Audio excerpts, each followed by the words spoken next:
Hello and welcome to Electripreneur Secrets, the Electrician podcast. We're here with you 5 days a week to help you master sales, simplify pricing, and deliver premium level service.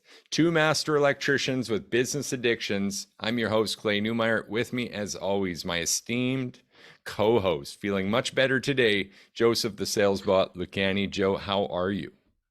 Definitely less plague ridden than I was on Friday. Anyone who's listening to that episode, I apologize in advance for trying to stifle my coughs and whatnot. But I am here, ready to serve, and super excited to be back. It's a really careful balance, guys. We did get rid of all the fancy shit. We keep saying that, right? Just to show up, be live with you guys, Mm-hmm. and have from the heart, from the brain, from experience, collective conversations with you guys. But Mm-hmm. one thing we do know about this podcast game is that sound trumps all. And Yep. on our podcast, we're at about 1,000 downloads a week right now, which is awesome. And we're so appreciative, by the way. Can I just express grace for you Mm-hmm. guys listening and showing up with us live in the Electripreneur group? But sound is really important. And if there were coughing and sneezing in the middle of a podcast, people would drop like flies. Oh God, yeah. So also grateful for you in the muting efforts. I know I was just a week or two before that as well, had the cold. So we're doing our best here. But continued appreciation for that. Guys, we have something motivational to start with here. If you're feeling like you've got a case of the Mondays, Mm. if you're feeling like Tuesday's just another day, but then Wednesday is hump day, and then Thursday's just another day, but Friday's TGIF Friday, this is a really, really important thing for you, then that's actually super depressing. And here's why. Because a lot of people in this mindset, when we continue to reaffirm that and guilty as charged, Mm-hmm. you're actually living for just 2 days a week. All the rest of it is like, Monday, man, Wednesday, hump day. Oh, we're halfway there. Finally, halfway to what, Joe? Halfway to the So weekend. Go ahead. I you're saw right. you mute for a sec, so I filled my own Yeah. question. Oh no, yeah. I just didn't want to cough. But you're right. It's a sad thing. And I feel like this ties into being a parent as well. And let me explain why. All right. Have you ever heard a quote when you were a young parent called "The days are long, but the years are short"? Have you ever heard Yeah. that? Yeah, I have. The concept equivalates to when you're a young parent, the years will just blow past you, but just getting to the end of each day feels like a huge struggle. If you can take that same concept and apply it to your work week, yeah, I get it. 11, 12-hour days are rough. And you may just inch and crawl towards these week milestones. Like, okay, yeah, Monday sucks, but I'm going to get 2 days in. And I'm going to make it to Wednesday, and then I'm going to make it to Friday, and then it's back to the weekend. But when you rob yourself of all the small little wins that you would have experienced, or even just accepting and learning from the lessons that would have been come from being present in your failures, it was worth being present for the week. I'd rather have 5 days where even if I failed every day, I learned something and then got my weekend to relax rather than living in a life where I have to detoxify a toxic situation. Yeah. Yeah. It turns back into the routine thing that we talked about before, the Mm, In a Slump series, which was 2 weeks ago, maybe now, I want yeah, to say. But having that mentality of living for just the weekends and every other day is just Groundhog Day. hmm, Watch that first step. It's a doozy, as Tom Hanks said in Groundhog Day. You ever see that movie? yes and no. I have seen it. I have never watched it all the way through, but I've watched enough clips and series it for through YouTube that I've actually watched the whole thing. So that said, like, how important is it to just put intention into the Mhm. journey today? And to, It's you know what, not to speak on a cliche, but tomorrow's not guaranteed. mhm. And it isn't. Honestly, wouldn't that be sad to reach sort of the end of your journey having said, oh, it's Monday, just a case of the Mondays? Mhm. Wouldn't that be devastating? I mean, we're here. You got a chance to serve right now, today. So why not put a little pep in the step and go get it? Fear. I truly believe that the reason why people do that is because they're afraid. You're afraid of the outcomes. You're afraid of the results. You're afraid of so many things that can go into it that keep you from being willing to step up and take a swing at the plate. Because sometimes it's easier to complain and say, yeah, I've been benched all year and that's why I'm not going up. When you realize that you're also the head coach and you could have put yourself on the plate if you really tried. Powerful stuff. Powerful stuff. So, guys, Mm-hmm. I urge you in this one, little start to the Monday, to get away from that phrase because it begins with communication, not just communication with others, but communication with yourself. A Mm-hmm. case of the Mondays is a dangerous phrase. Happy hump day, meaning, hey, we're halfway there, is actually dangerous and damaging mindset. And Mm-hmm. TGIF, especially if our plans for a Friday night are to go out and get intoxicated to escape this reality, what Mm-hmm. a dangerous place to live. I Incredible. agree with you. Okay. We got a great topic today.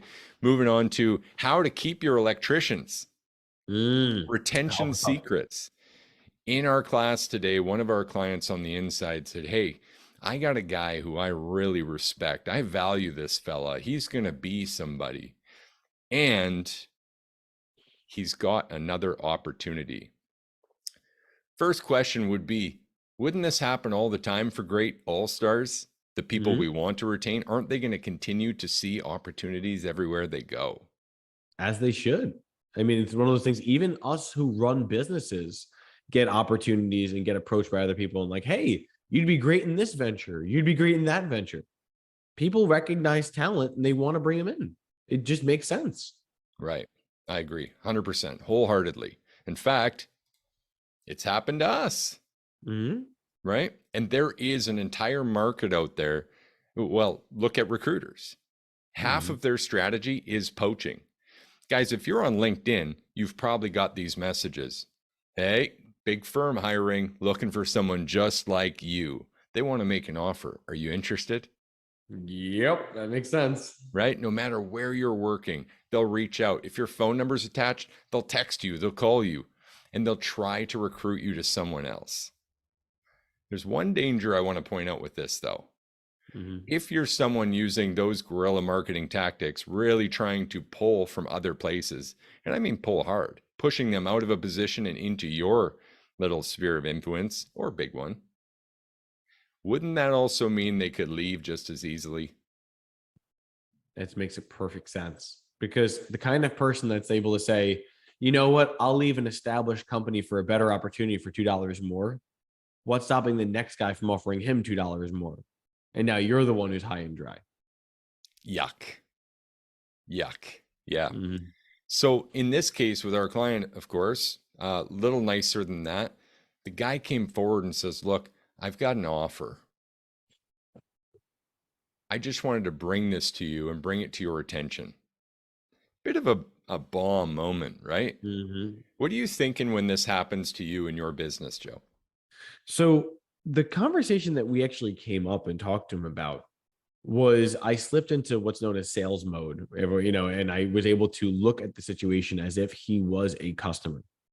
And the equivalent would be this: customer comes to you and says, hey, I know we worked together in the past and we've had a great relationship so far, but I got a quote that's $500 less. I think I'm going to go with them. My first thought isn't, oh, well, better pack up. This guy's going to go away and disappear. My first thought is to say, all right, we have two opportunities. We're either going to push him to work with us or we're going to pull him to work with us. The thing that you have to imagine is he already is showing you that he likes, trust, and respect you. Just from him coming and telling you that I have an opportunity, what do you think he's really trying to ask? Or we're trying to communicate at this point? To me, the fact that he came forward and even mentioned the offer without just taking off means that there's still due consideration, that there's other factors present, and that Mhm. this isn't over, the decision's not made. So there's You'd still be an right. opportunity here to maintain that relationship. You'd be completely right. But it's not enough for us to go to them and start listing off the reasons why he should stay. Instead, we should treat it as if we follow our own process.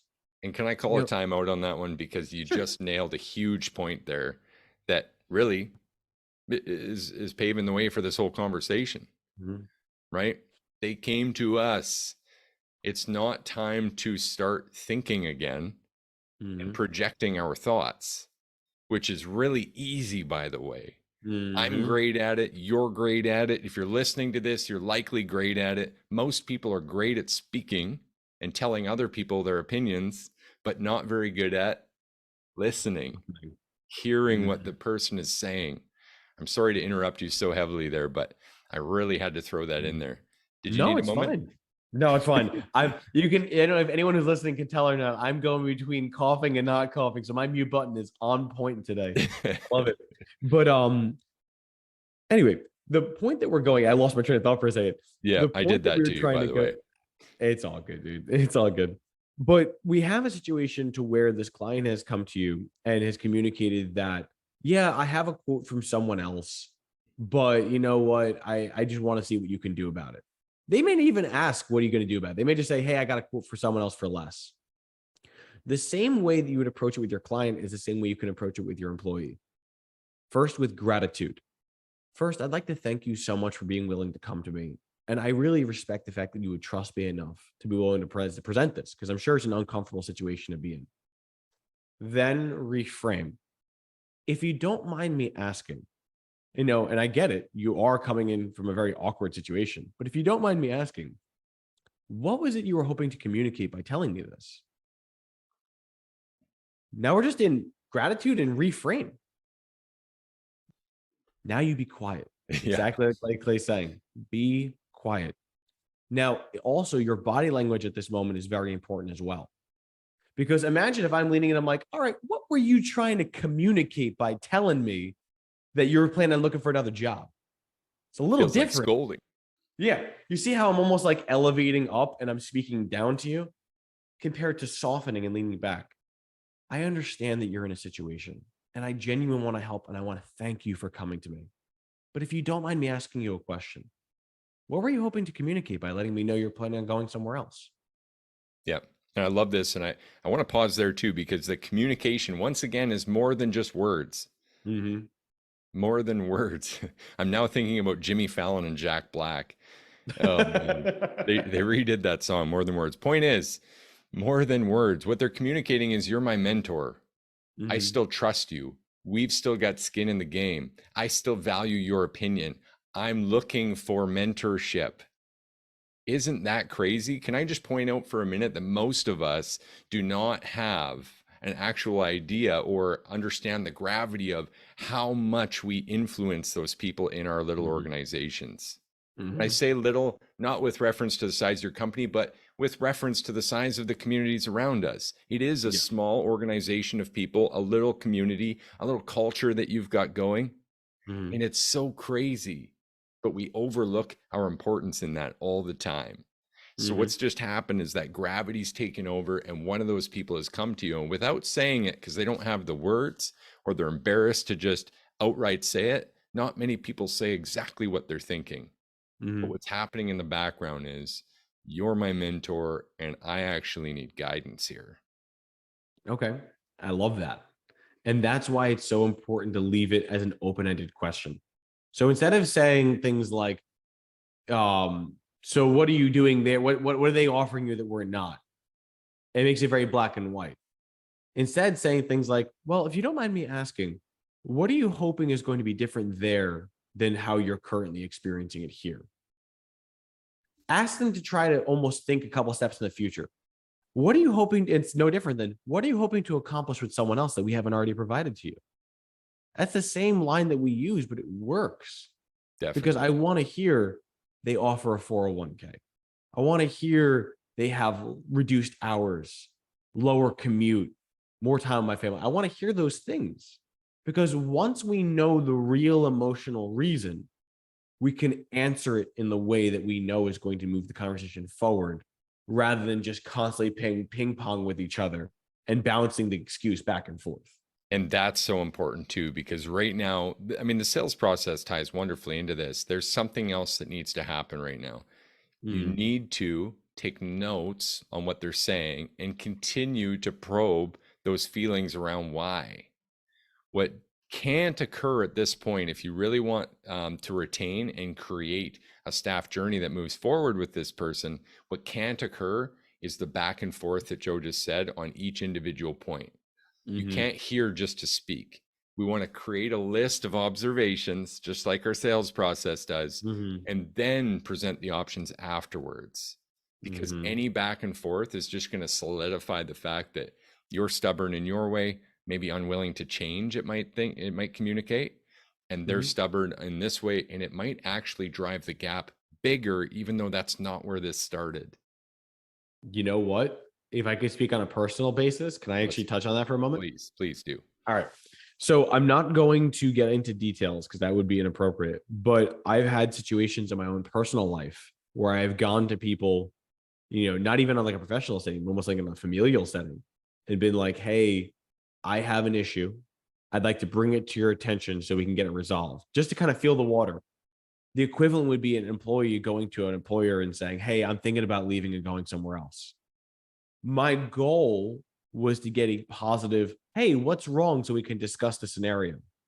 Just like you would expect your employer to say, oh, no, well, I'm sorry to hear that. We don't want to lose you. Let's talk it out. And instead was met with a, well, you know what? That's just you. And if you want to stay here, you're going to have to follow the company line, or you're going to have to follow the family values. Imagine that. Would that make you want to stay and reinvest in this relationship? Or would that be the closure you need to say, you know what, I was going to try and work on this, but now I'm actually going to walk away from it? And it could be. And It really could be. And I can tell you from personal experience that you do end up walking away. Yeah, for sure, right? It's a dangerous situation, but just quickly to rehash like the wrong side of this and what goes wrong. Someone comes with a potential opportunity. We notice right away they're looking to pull away. Go on defense because, well, what, our brand's not good enough? What I pay you is not enough? What, I don't pay enough attention to your life, your work? I don't mentor you enough? We might not say that in response as a boss, but leaders feel that. If someone's talking to you about pulling away from your following you, that hurts a bit. It's tough, right? We're all, as a leader, we're all studying leadership. We're all looking at the plays of leadership. We're all trying to be better. Most leaders are anyway. Let's say 80-20 rule applies here. If you're not, I strongly encourage it. There's a ton of resources. We should get to know our people and how to lead better, but still, the innate emotional structure of a conversation is when people try to pull away from us, it's personal, it hurts, and we go on the defense. And that's where that exchange begins to go wrong. All of a sudden, it's playing a game of cat and mouse. Well, I don't pay you enough. Is that what you're saying? I don't pay you enough? How about this? How about we got in front of it? Let's talk preventative maintenance here for a second. What if we were constantly in touch with, and the name of this episode was Electrician Retention. We're speaking to a direct situation, but do you think in this situation we could have got ahead of it by being more in tune with our staff's needs and having that open communication, checking in? And we might have found out that the whys he's going to present at this later stage would have been brought to your attention earlier and manageable prior. Please go ahead. I was going to say that's exactly why in previous episodes we talked about why it's so important to have fun with your team. Because if they only view you as a boss, the kind of person that sits behind the desk or wherever you are, and they can't view you as a person, they're less likely to approach you with uncomfortable situations. More than likely, they've thought about leaving weeks prior to ever making the physical decision. And whether they could have approached you during those weeks will have determined whether they leave or not. Which is why when we used to take that once a month, we're all going to go to, the restaurant, we're going to go to the bar, we're going to talk to our employees. That was the benefit. We're going to learn about you guys, and we're also going to present ourselves as human beings so that if there's something awkward, you at least have the capacity of knowing you can approach us in a setting where we'll be able to listen. Yeah, I love that for sure. And you know what? Honestly, even the best jobs I've ever worked at, and I've had days, I've had careers where you don't want to get out of bed. 4 or 5 days a week, you're like, thinking of reasons to call in sick, right? As an employee, I'm not that great. I've got too many leadership qualities. I'm a much better entrepreneur than an employee. That might be laughable. Feel free to have a chuckle. But no matter what, even my favorite jobs, there were days, there were moments where I said, F this. What else is out there for me? Mm-hmm. So we all need to question that. I think that's a healthy question. What's bothering my staff currently? Is it a trend amongst multiple? Because if it were, wouldn't that be something to work on? Maybe Yeah. there is something to fix. And if it is just one person, then maybe it's just worth a question, a conversation, and just a Mm-hmm. minor dealing to help pave the way for your staff to stick with you long term and be comfortable in doing so. Does that make Mm-hmm. sense? It does. It's like, yeah, there's these kind of people that come out of left field. And we always expect that to be the reason why someone's leaving. Oh, some freak situation where someone doesn't like our culture. That's got to be the only reason. It's not us, it's them. But when you start to say, okay, how am I responsible for this? What trend have I been creating within my team to where this is an acceptable or likely outcome in their journey with us? That isn't that worth? I mean, especially with someone like a mind like yours that can actually get to the altitude of 30,000 feet and look down at it. Isn't that worth exploring more and to figure out how can we prevent that? 100%. 100%. And really, I want to tie this back to the beginning too, because you did it so eloquently, but tying this to the sales process. Mhm. Why? Why are staff just like clients? Because the client and the staff are the same species. We're human beings. We all operate on the same framework and the same thought process. But by teaching and treating someone different based on the interaction and where you encounter them is just wrong. That's why the process works, because it uses things like the law of esteem, the law of reciprocity, the law of scarcity.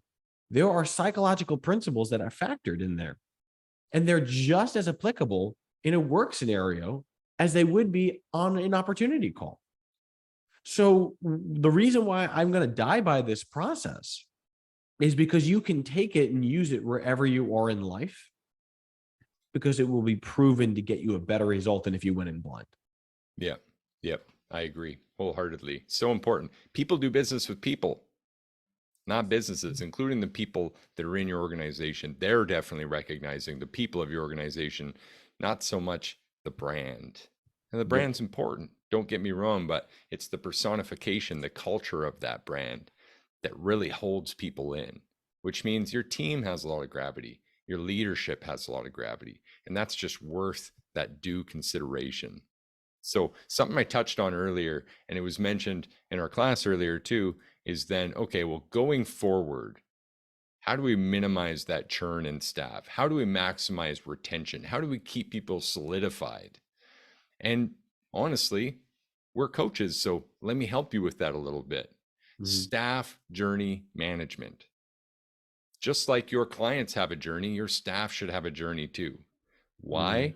Because it would establish a timeline, a framework for where they are and where they're going, Mhm. goals to get there.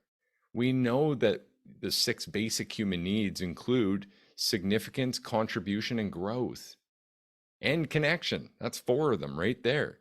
And Mhm. certainty and uncertainty, there's all six.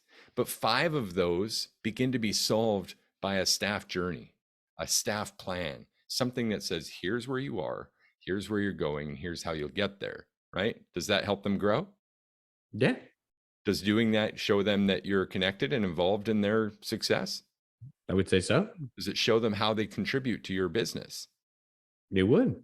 right? That lends them significance then, showing the Mhm. rank increases, I right? mean, One every more. step. You're There's right. one more. What about certainty?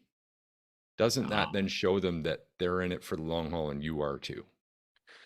that I feel is one of the most important ones, though, because so many of us focus on the day by day and start looking at our other opportunities when we feel uncomfortable with the certainty of our current path.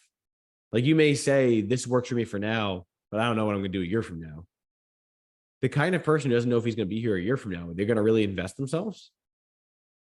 Maybe But if not, I or knew maybe this in is a the way path that I'm going to, Like, Yeah. I'm staying here. This is what I'm doing. This is how I work. This is where I'm staying. I know I've got a 6-month plan, a 9-month plan, a 2-year plan, a 5-year goal, Yeah. and all of it involves here. Absolutely. I love that. And really, one of your jobs in leading a culture is to continuously be learning and growing yourself and paving the way for their growth through you. Mm-hmm. If you do that, then you can begin to control a lot of the shiny object syndrome, a lot of the other opportunities that will come their way. Because, sorry, but Joe's got a personal investment with me.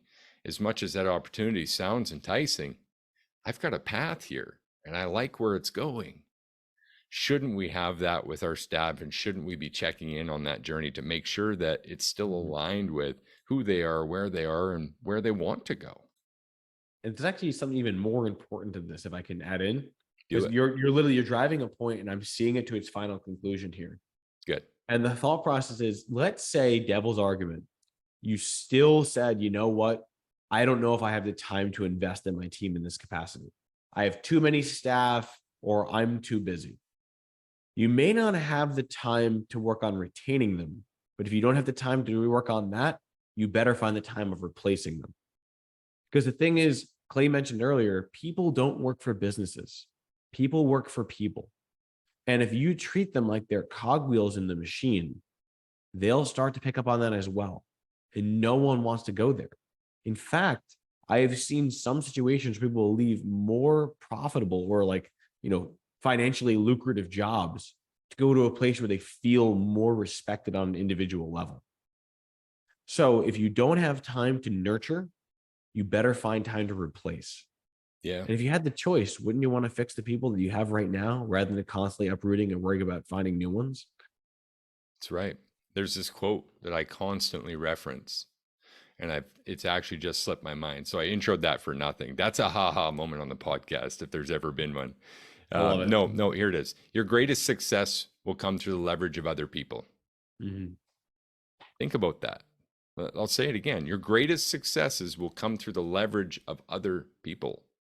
People, meaning you can only do so much. Massive brands, huge companies are all built on the backs of people. One of my mentors said, show me an 8-figure business, I'll show you an HR business. It's all about the management of people. At that point, the process sticks, and it's trying to get people to follow the bouncing ball, and then helping those who want to rise. So if you're not finding time to spend on the people, then I don't feel you're properly investing time into your greatest leverage, your greatest success. It's a limiting factor, definitely a bottleneck. Perfect. Action items today. What do we think? You want action or all-star? I'll take the all-star action. You want the all-star? That means I got to come up with an action. Okay, here it is. This is actually quite simple, guys. And you know what? I'm gonna pivot and give two. One for if you're going to hire your first staff, or one for if you've already experienced, you've got staff and you just want to keep them. Sounds good. In developing and finding your first staff, or your first successful staff, maybe you've had a few shots without it, try to spend more time. I shouldn't say try, spend more time involving their journey into yours. We know that there's a staff shortage. We know that these are really tough times, and some people call hiring, recruiting futile. Like, you have to poach. There's no one good out there. Have you ever heard people say these things? Oh my God, yeah. Almost I daily. mean, it's ridiculous. I mean, in addition, you also get people in our demographic, like our age range, saying, oh, anyone under 40 doesn't want to work anymore. Yet here we are, most people in their 30s have like 3 jobs and a side hustle. Mark my words, in every age group, there are all-stars out there waiting for your influence to become your next all-star. So if you already have a team, then you know what? We just need to make sure that you're spending strategic time with them. Make sure that you're asking those questions, right? And finding out where they are on their journey. We've talked about this a few times before, but we should really be tracking that and begin involving them for a staff journey mapping, planning that future. Yeah. What do you got, Joe? Is it tagging into that? Yeah. I would say for the all-star action, I have one additional thing that I want to consider. And that is, how often are we actually engaging with our people as people? I feel like that's an incredibly important thing. And this is what I recommend doing for it. So every single time you were to go and talk to your employees, it's almost always somehow related about work. How was that client? How was that call? How was that job? And very rarely about how they are, how they felt about it, and how it relates to them. So the all-star action for retention is making them feel like they're involved. So asking them if you have the opportunity, asking, what are your thoughts on that? Or even better, now you've been here a while and I've realized you're a smart person. What do you think we should do here? Simply just allowing them to be involved in the decision-making processes, even if you're not going to take action on it, but at least say, I want to have you involved and I care about where you're included. People will stay if they feel like they have a seat at the table. Who would be willing to get off the table that they're currently at to go stand and wait online again to get a plate? It wouldn't make sense. The food would have to be terrible and the service would have to be terrible at the table you're already at. So let them know that you care and that you want them to be included in what's going on. And if they feel included, they have more skin in the game and they're less likely to go back to be a grunt. I love that. And I don't know if you saw me light up, Joe. Quick pivot here. The very guy that we were actually discussing with this morning also just increased his price on a job by about 30%, he was saying. And as you were talking, I saw a message pop up that said that job just got accepted. So congratulations. That's what I'm talking about. That's awesome, brother. Way to go. Big win for a Monday. And that's going to definitely contribute to his largest month ever as we finish up May. He's super pumped. We're super pumped for him. Guys, we're here with you and our clients 5 days a week, helping you succeed at the highest level, helping you master sales, simplify pricing, and deliver premium level service. This is Monday. As Roy said, Monday is your first chance to make it a great week. So please take that energy forward. Take this podcast. Let it help you. Let it drive your staff. And let's rise together. I'm Clay. This is Joe. Happy to see you again tomorrow. Take care, all.